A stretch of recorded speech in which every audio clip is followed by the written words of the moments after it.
የክብሮም የቀይ ጓንቶች። በአንድ ቆንጆ መንደር ውስጥ ክብሮም የሚባል ትንሽ ልጅ ይኖር ነበር። አንድ ቀን በመንገዱ ሲያልፍ አንድ ትልቅ የስፖርት ቤት አየ። በውስጡም ሰዎች ቦክስ ሲለማመዱ ተመለከተ። ክብሮም ወደ ውስጥ ገባ። በዚያም አሰልጣኝ ተስፋዬን አገኘ። አሰልጣኙ በትልቅ ፈገግታ ተቀበሉት። ቦክስ መለማመድ ትፈልጋለህ? ብለው ጠየቁት። ክብሮምም በደስታ አዎ አለ። አሰልጣኝ ተስፋዬ ለክብሮም የሚያምሩ ቀይ የቦክስ ጓንቶችን ሰጡት። ክብሮም ጓንቶቹን ሲያያቸው በጣም ተደሰተ። እነዚህን አጥልቀህ ጠንክረህ መለማመድ አለብህ አሉት።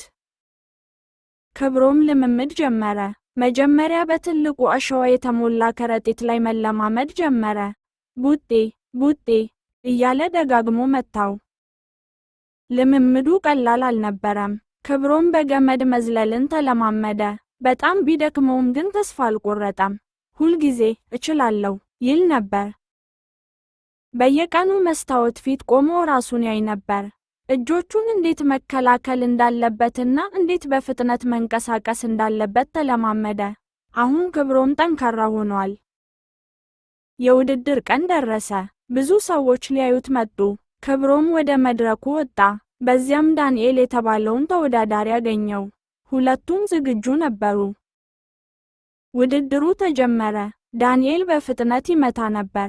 ክብሮም ግን በትዕግስት አሳለፈው። አጎንብሶ በማለፍ ራሱን ተከላከለ። በመጨረሻም ክብሮም የተማረውን ሁሉ ተጠቀመ። በፍጥነት ተንቀሳቅሶ ነጥብ የሚያስገኝ ቡጤ መታ። ደወሉ ተደወለ። ጤንግ! ዳኛው የክብሮም እጅ ወደ ላይ አነሱ። ክብሮም አሸነፈ። አሰልጣኝ ተስፋዬ በጣም ኮሩበት። ክብሮም በትጋት በመለማመዱ የሚያብለጨልጭ ዋንጫ ተሸለመ።